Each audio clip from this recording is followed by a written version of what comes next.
is DP Thaplyal and welcome to Economics with DP Thaplyal। आज हम macro economics की third unit determination of income and employment का एक topic discuss करेंगे, measurement to correct excess demand और inflationary gap. Part 11 होगा। ये video का 11 पार्ट है। इससे पहले 10 वीडियो इसी यूनिट के रिलीज हो चुके हैं। तो चलिए आज ये जो आज का टॉपिक है measurement to correct excess demand, ये अगर 6 मार्क्स के लिए आता है तो इसमें जो पार्ट 10 है, पार्ट 10 में हमने एक्सेस डिमांड इन्फ्लेशनरी गैप को समझाया। इसका पहला पार्ट उससे आता है और सेकंड पार्ट इससे आता है। कुल मिलाकर के 6 मार्क्स में आ जाता है और कभी कभी 3 मार्क्स और 4 मार्क्स में any two monetary and physical measures to correct excess demand और इन्फ्लेशनरी गैप। कभी कभी इनके नाम ही दे देता है, जो मॉनेटरी मेजर्स होते हैं या फिजिकल मेजर्स होते हैं उनमें से किसी एक मेजर्स को दे दिया और बोला कि इसके थ्रू कैसे करके एक्सेस डिमांड को करेक्ट किया जा सकता है। अगर 6 मार्क्स में आएगा तो इसका एक पार्ट वीडियो 10 में होगा और सेकंड पार्ट ये होगा। बट अगर ये 3-4 मार्क्स के लिए आता है तो इसी में सफिशिएंट है करेक्ट करने के लिए। वो फिजिकल एंड मॉनेटरी मेजर्स जो हैं वो इसी से लेकर के बनेंगे। तो चलिए हम शुरू करते हैं how to correct excess demand और इन्फ्लेशनरी गैप सिचुएशन। हमारे पास जो गवर्नमेंट और आरबीआई सेंट्रल बैंक जिसे हम कहते हैं, सेंट्रल बैंक एंड गवर्नमेंट मिल करके दो मेथड है इनके पास, 2 टूल है। हम मेथड ना कह करके टूल कह देते हैं। 2 टूल्स, दो टाइप के टूल्स हैं। अगर गवर्नमेंट यूज करती है एक्सेस डिमांड को कंट्रोल करने के टूल्स तो वो फिजिकल पॉलिसी कहलाती है, और सेंट्रल बैंक इसे यूज करता है तो ये कहलाता है मॉनेटरी मेजर्स। तो monetary measures regulated by the central bank और इंडिया के कॉन्टेक्स्ट में आरबीआई। और फिजिकल पॉलिसी जो होती है, physical policy monitor and implemented by the government. तो गवर्नमेंट फिजिकल पॉलिसी को इम्प्लीमेंट करती है, उसे रेगुलेट करती है, और सेंट्रल बैंक मॉनेटरी मेजर्स को सर्कुलेट करता है, रेगुलेट करता है। अब एक्सेस डिमांड हो रही है। एक्सेस डिमांड हमने प्रीवियस वीडियो में समझा है। एक्सेस डिमांड जब एग्रीगेट डिमांड ग्रेटर होता है एग्रीगेट सप्लाई से, उसे हम एक्सेस डिमांड कहते हैं।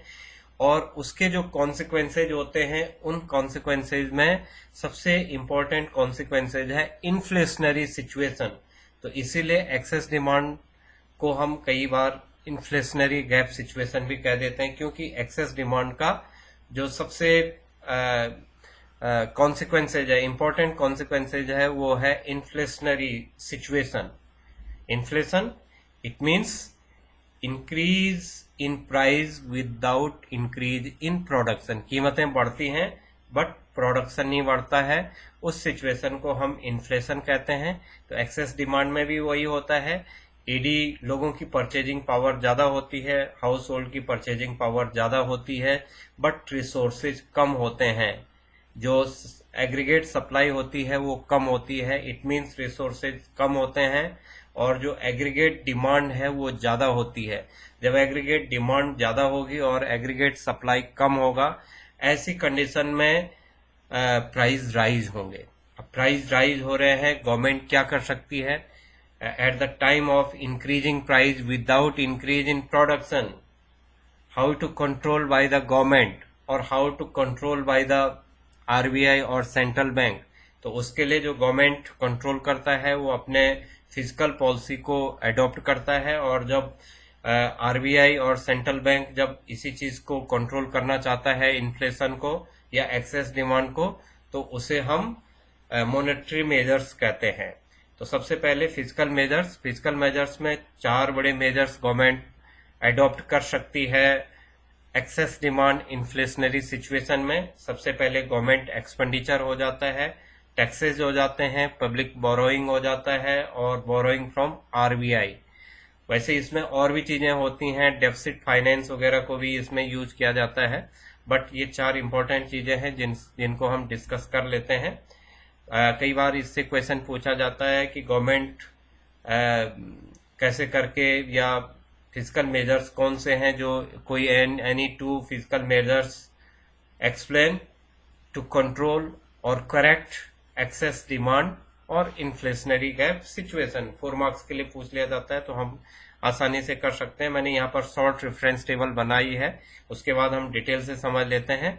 गवर्नमेंट एक्सपेंडिचर, गवर्नमेंट जो एक्सपेंडिचर करती है उस एक्सपेंडिचर को हम गवर्नमेंट एक्सपेंडिचर कहते हैं। गवर्नमेंट जो एक्सपेंडिचर करती है वो इंफ्रास्ट्रक्चरल डेवलपमेंट के लिए करती है, चाहे सोशल इंफ्रास्ट्रक्चर है, चाहे इकोनॉमिक इंफ्रास्ट्रक्चर है, उस पर गवर्नमेंट एक्सपेंडिचर करती है। उसे हम गवर्नमेंट एक्सपेंडिचर या पब्लिक एक्सपेंडिचर के नाम से जानते हैं। तो पब्लिक एक्सपेंडिचर रिड्यूस करना पड़ेगा जब एक्सेस डिमांड हो रही है। क्यों करना पड़ेगा, अभी आगे डिटेल से पढ़ेंगे। टैक्सेस को बढ़ाना पड़ेगा, इंक्रीज करना पड़ेगा टैक्स। गवर्नमेंट टैक्स को इंक्रीज करेगी तो लोगों की परचेजिंग पावर कम हो जाएगी। पब्लिक बोरोइंग को इंक्रीज कर लेगी। पब्लिक से गवर्नमेंट बोरो करती है और जब पब्लिक से बोरो करेगी तो लोगों की परचेजिंग पावर कम हो जाएगी, इसलिए गवर्नमेंट पब्लिक बोरोइंग को इंक्रीज करेगी। और आरबीआई से गवर्नमेंट जो बोरो करती है वो पब्लिक एक्सपेंडिचर के लिए करती है, और जब पब्लिक एक्सपेंडिचर कम करना है तो अपने आप ही हो जाएगा कि बोरोइंग फ्रॉम आरबीआई ये भी कम करना पड़ेगा। जब गवर्नमेंट पब्लिक एक्सपेंडिचर ही नहीं करेगी तो उसे बोरोइंग करने की जरूरत ही नहीं पड़ेगी, और जब वो बोरोइंग नहीं करेगा तो वो पब्लिक पर खर्च नहीं करेगा और लोगों की परचेजिंग पावर कम हो जाएगी। और डिटेल से हम आगे टॉपिक वाइज इसे पढ़ते हैं अभी। देन मॉनेटरी मेजर्स हैं, ये रेफरेंस टेबल है, ये क्विक रिवीजन के लिए आप लोगों के लिए यूज होगी, तो आप इसे लास्ट में भी यूज कर सकते हैं। मैंने फर्स्ट में रखा हुआ है, लेकिन आप जब सारा समझ जाएंगे उसके बाद लास्ट में इसे यूज कर सकते हैं। ये रेफरेंस टेबल है और हम इसे क्विक, जैसे एग्जाम में जाने से पहले एक बार देख लिया कि भाई ये इंक्रीज होना है या डिक्रीज होना है, ऐसी टेबल है, ये रेफरेंस टेबल है। मॉनेटरी मेजर्स होते हैं, 2 टाइप के मेजर्स होते हैं मॉनेटरी मेजर्स, एक क्वांटिटेटिव मेथड्स होता है और एक क्वालिटेटिव मेथड होता है। ये आप लोगों ने क्रेडिट कंट्रोल फंक्शन में जो बैंक का क्रेडिट कंट्रोल फंक्शन है, second unit money and banking, उसमें भी इसे डिटेल से समझा है आप लोगों ने। तो क्वांटिटेटिव मेथड में bank rate and repo rate अलग अलग हैं, दोनों चीजें। बैंक रेट अलग है, रेपो रेट अलग है, लेकिन दोनों का फंक्शन एक जैसा है, इसलिए यहाँ पर है। बैंक रेट उस रेट को कहते हैं जिस रेट पर सेंट्रल बैंक कॉमर्शियल बैंकों को लैंड करता है, कर्ज देता है।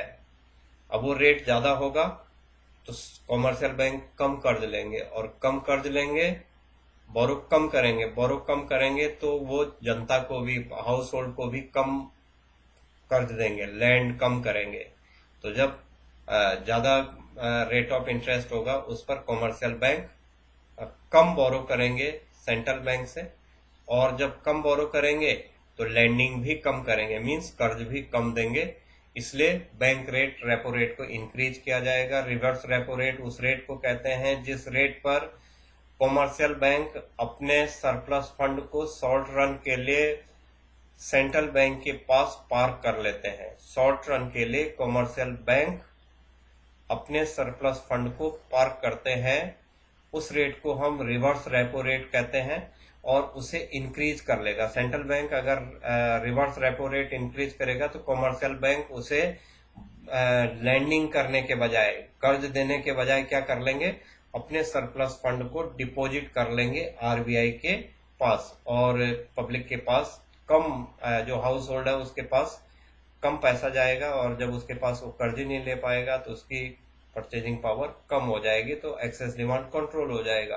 फिर ओपन मार्केट ऑपरेशन होता है। ओपन मार्केट ऑपरेशन में सिक्योरिटी को सेल एंड परचेज किया जाता है, selling and purchasing of security.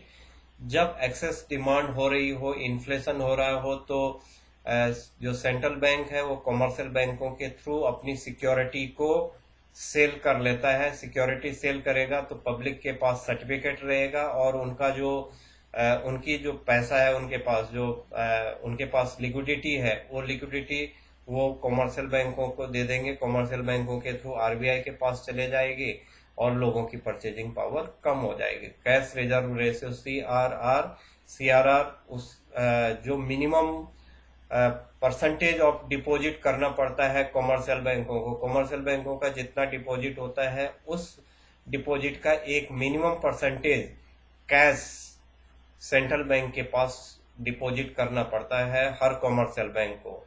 तो उसे बढ़ा देंगे तो बैंकों की क्रेडिट क्रिएशन कम हो जाएगा। कमर्शियल बैंक क्रेडिट क्रिएशन कम कर पाएंगे। आपने क्रेडिट क्रिएशन सेकंड यूनिट में इस चीज को डिटेल से समझा है कि जो हमारा एलआरआर है वो जितना ज्यादा होता है उतना क्रेडिट क्रिएशन कम होता है और जितना सीआर और एसएलआर जितना कम होगा उतना क्रेडिट क्रिएशन ज्यादा होता है। तो सीआरआर को इंक्रीज कर लेगा। सीआरआर इंक्रीज होगा तो क्रेडिट क्रिएशन कम हो जाएगा। क्रेडिट क्रिएशन कम होगा मींस कर्जे कम मिलेंगे हाउस होल्ड को और उनकी परचेजिंग पावर कम हो जाएगी। फिर आ जाता है SLR, statutory liquidity ratio. SLR को भी इंक्रीज करना पड़ता है। एसएलआर का मीनिंग होता है कि जो मिनिमम परसेंटेज हर कमर्शियल बैंक को अपने यहाँ पर अपने डेली कैश क्रंच के लिए यूज करना पड़ता है उसे हम एसएलआर कहते हैं। तो अपने डेली कैश क्रंच के लिए भी उसे अपने पास ज्यादा बचाना पड़ेगा।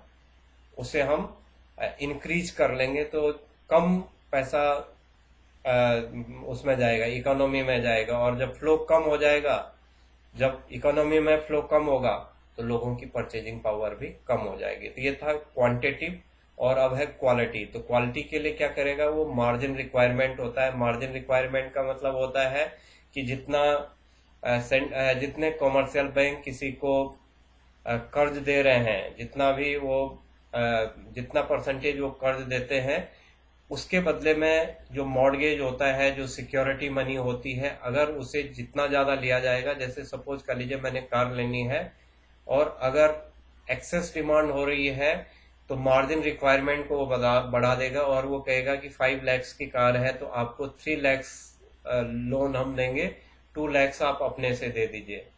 तो अब हम कार हो सकता नहीं परचेज कर पाएंगे।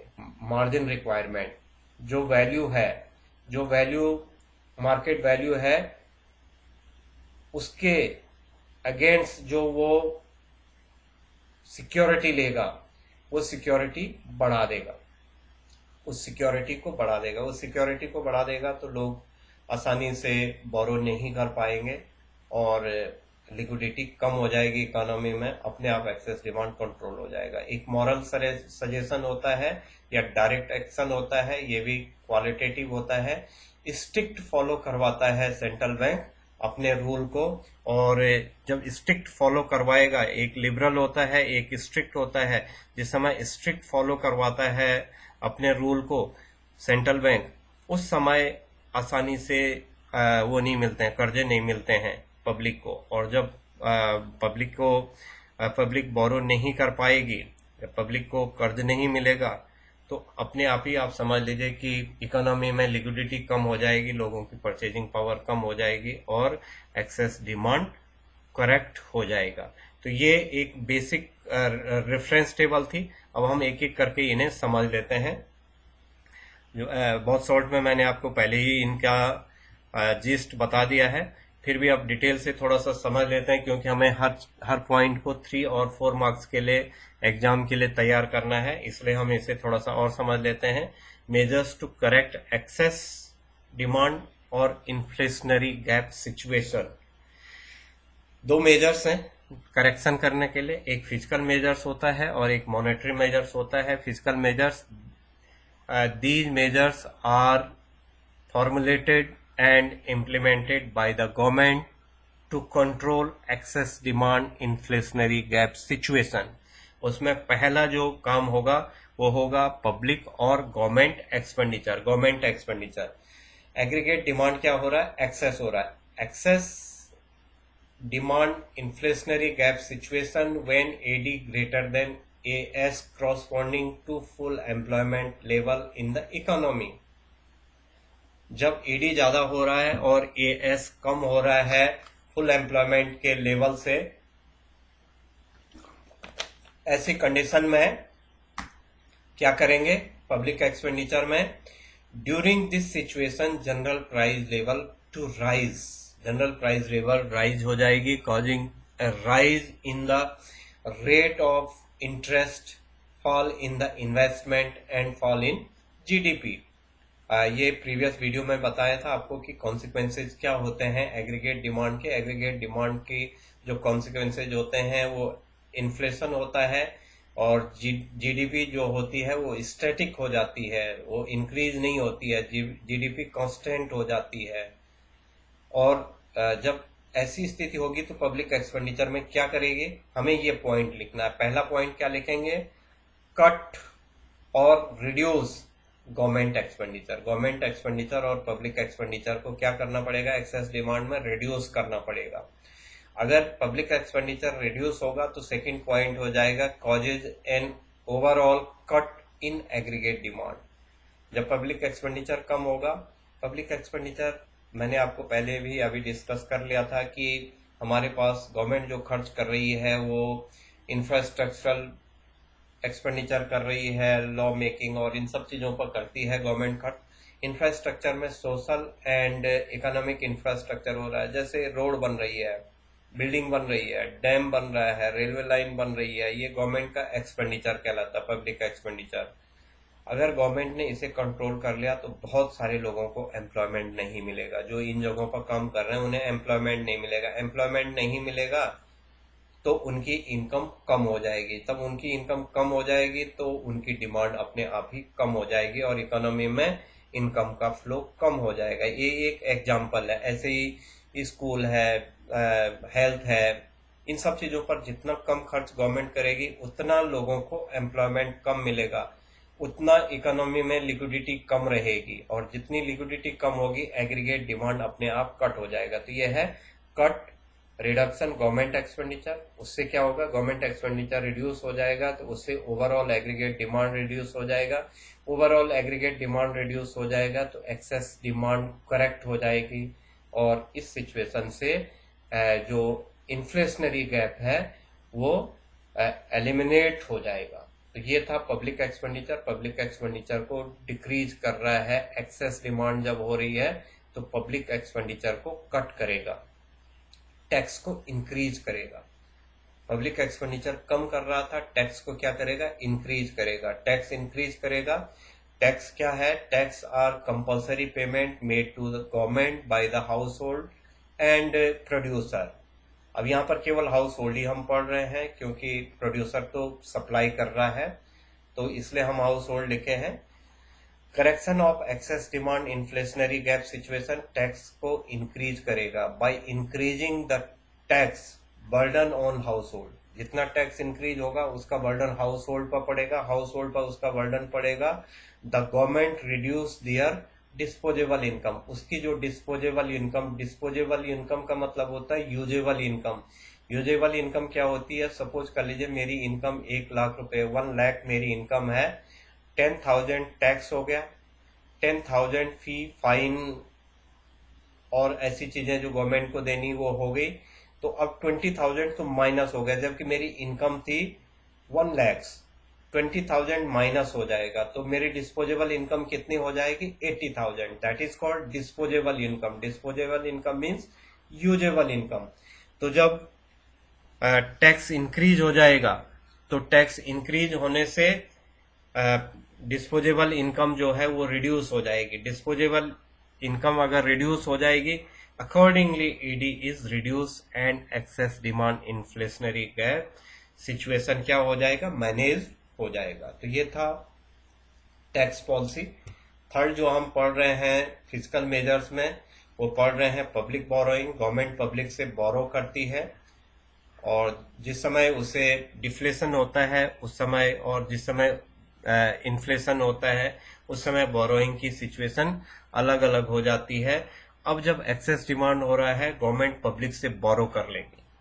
By borrowing from the public, the government step up public borrowing in the situation of excess demand inflationary gap, AD need to be reduced.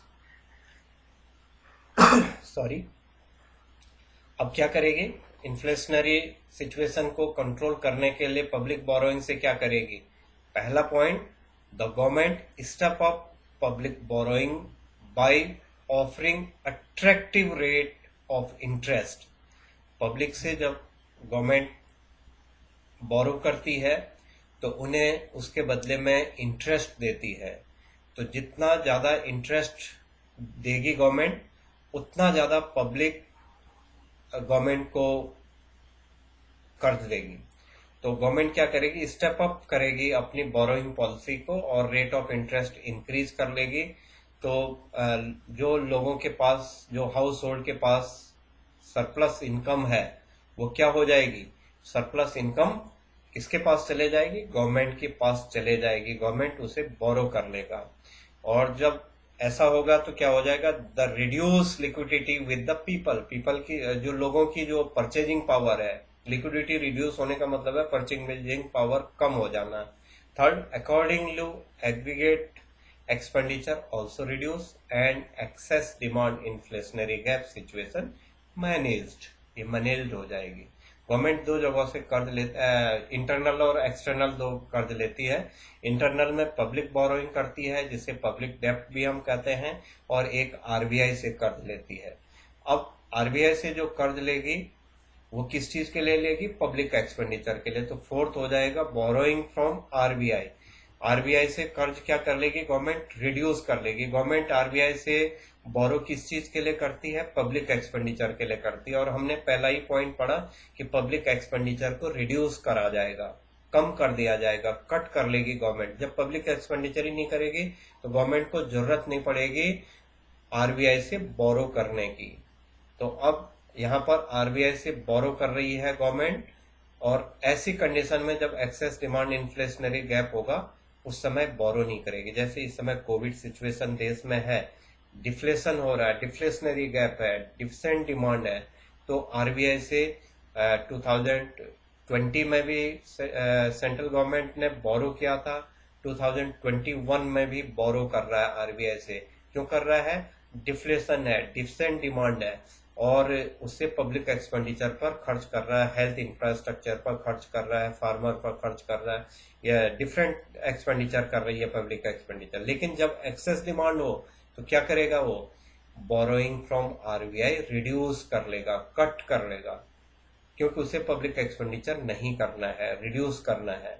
तो reduce amount of borrowing by government, the amount of liquidity in the economy also reduce. जब borrowing ही नहीं करेगा, जब public expenditure नहीं करेगा, borrowing नहीं करेगा, तो लिक्विडिटी क्या हो जाएगी? इकोनॉमी में कम हो जाएगी। और जब लिक्विडिटी कम हो जाएगी तो जो एक्सेस डिमांड है, इन्फ्लेशन है, वो सिचुएशन कंट्रोल हो जाएगी। तो ये तो थे हमारे पास फिस्कल मेजर्स। अब हम आ जाते हैं मॉनेटरी मेजर्स पर।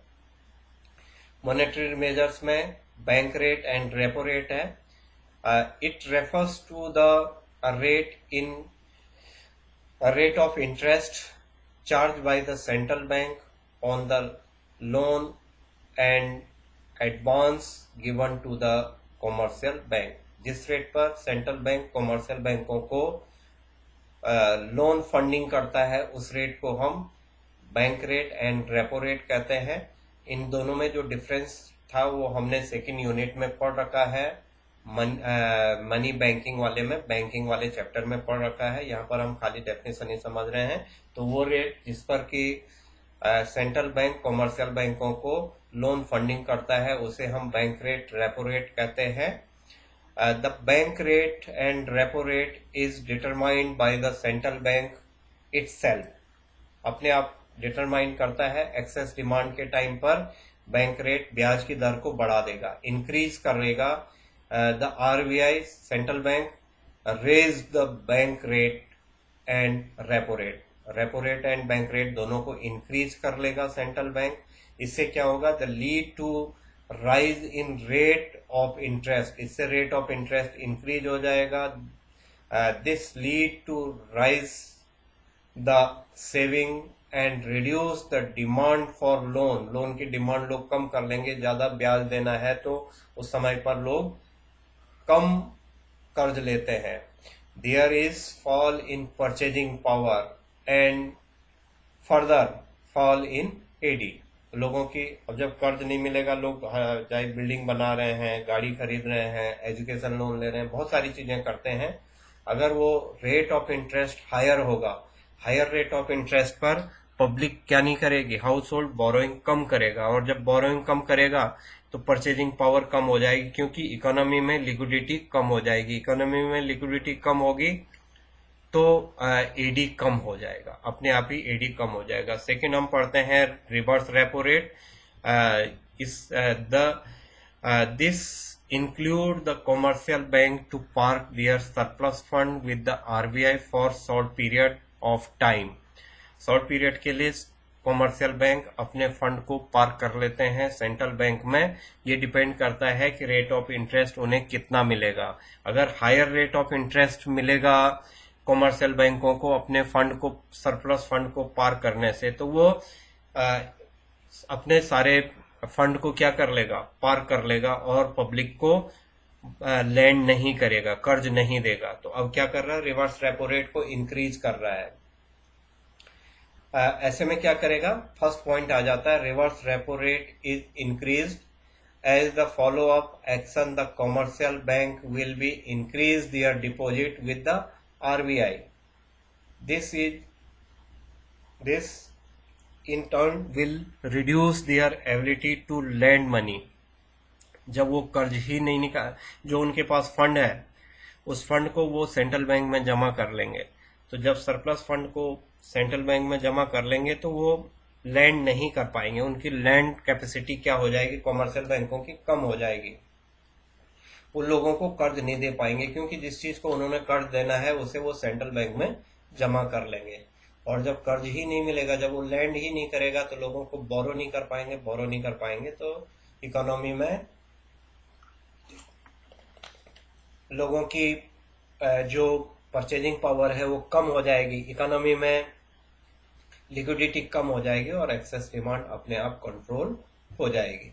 देन ओपन मार्केट ऑपरेशन है, इसमें सिक्योरिटी सेल एंड परचेज की जाती है. सिक्योरिटी सेल एंड परचेज करते समय यदि सेंट्रल बैंक अपनी सिक्योरिटी को सेल कर लेगा, एक्सेस डिमांड हो रहा है तो सिक्योरिटी को सेल कर लेगा. सिक्योरिटी सेल करेगा तो पब्लिक के पास, हाउस होल्ड के पास सर्टिफिकेट होगा, और उनके पास जो सरप्लस इनकम थी वो सारी की सारी डिपॉजिट हो जाएगी सेंट्रल बैंक के पास थ्रू कॉमर्शियल बैंक. तो ये अपनी सिक्योरिटी को सेल करता है एक्सेस डिमांड में, इन्फ्लेशन में, और परचेज करता है डिफिसेंट डिमांड, डिफ्लेशनरी सिचुएशन में. तो अब सिक्योरिटी को सेल कर लेगा. सिक्योरिटी सेल करेगा तो इससे क्या क्या होगा, the RBI sells their bonds and security in the market which is purchased by the bank, individual and other financial institutions of the economy.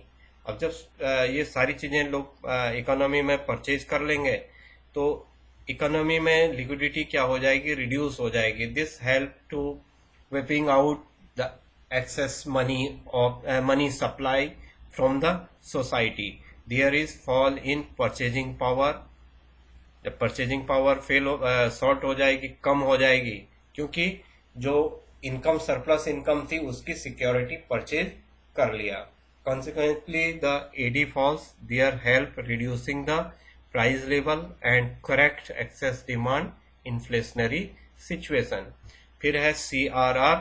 CRR means होता है जो मिनिमम परसेंटेज अपने डिपॉजिट का कॉमर्शियल बैंक को central bank में जमा करना पड़ता है, उसे CRR कहते हैं.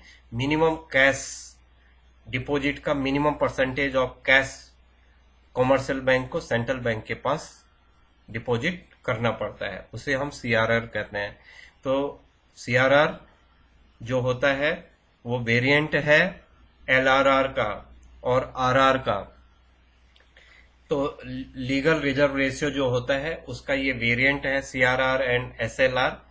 और जितना ज़्यादा CRR होगा उतना क्रेडिट क्रिएशन कम होगा, और जितना क्रेडिट क्रिएशन कम होगा उतना ही लैंडिंग कैपेसिटी कम हो जाएगी कॉमर्शियल बैंक की, और जितनी लैंडिंग कैपेसिटी कम होगी कॉमर्शियल बैंक की उतना ही वो पब्लिक को बोरो नहीं कर पाए, पब्लिक उससे बोरो नहीं कर पाएगी, और जब पब्लिक बोरो नहीं कर पाएगी तो इकोनॉमी में लिक्विडिटी कम हो जाएगी और एडी जो है वो लेस हो जाएगा, कंट्रोल हो जाएगी situation.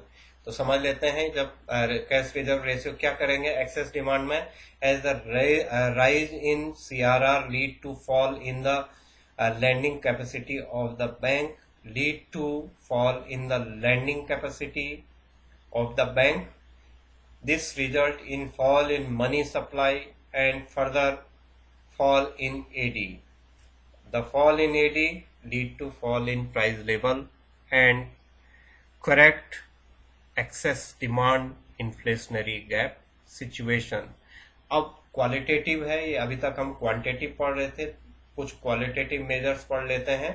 Margin requirement, the margin requirement refers to the difference between current value of the security offered for the loan and the value of loan granted.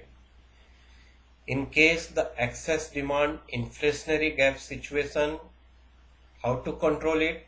First, as the rise in the margin requirement lead to restricted ability of credit, this result in fall in money supply and further fall in AD.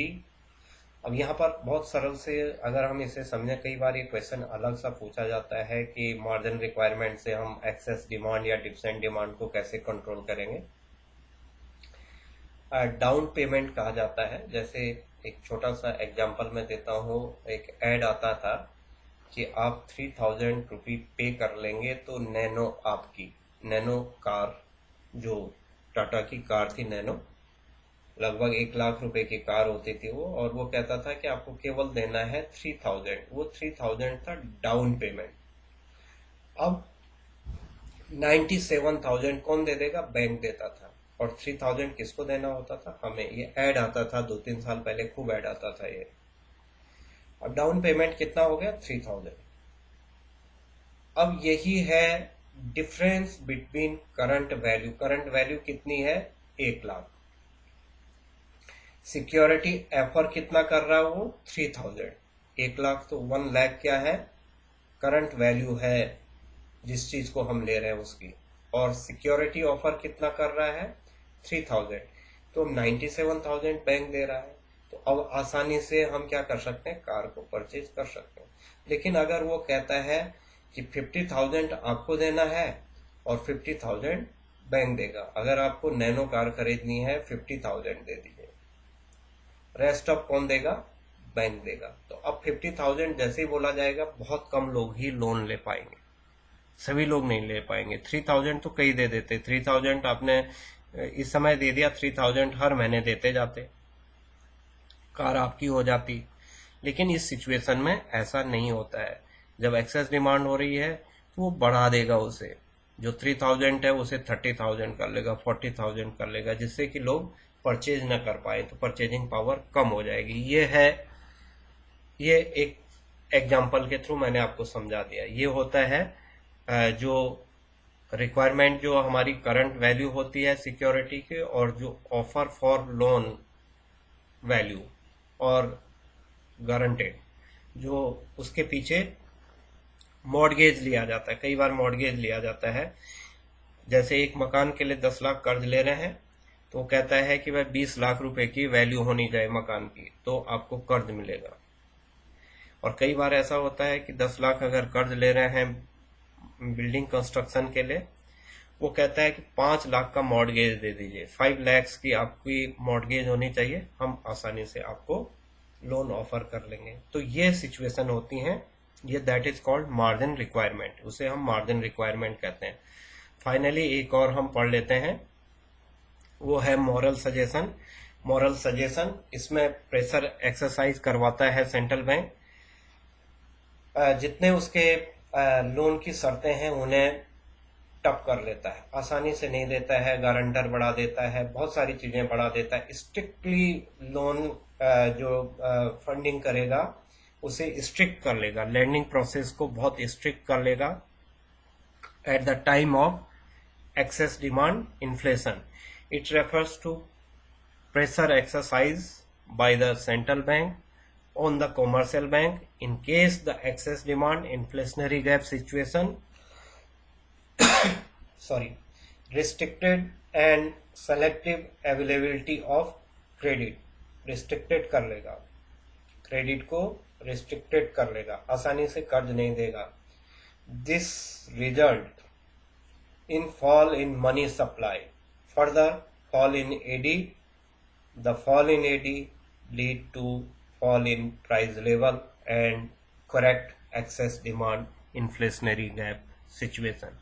तो ये quantitative and qualitative measures थे। तो हमने monetary measures and physical measures इसके समझ लिए। थोड़ा सा लेंदी ये प्रोसेस हुआ है वीडियो का। Thank you for watching this video.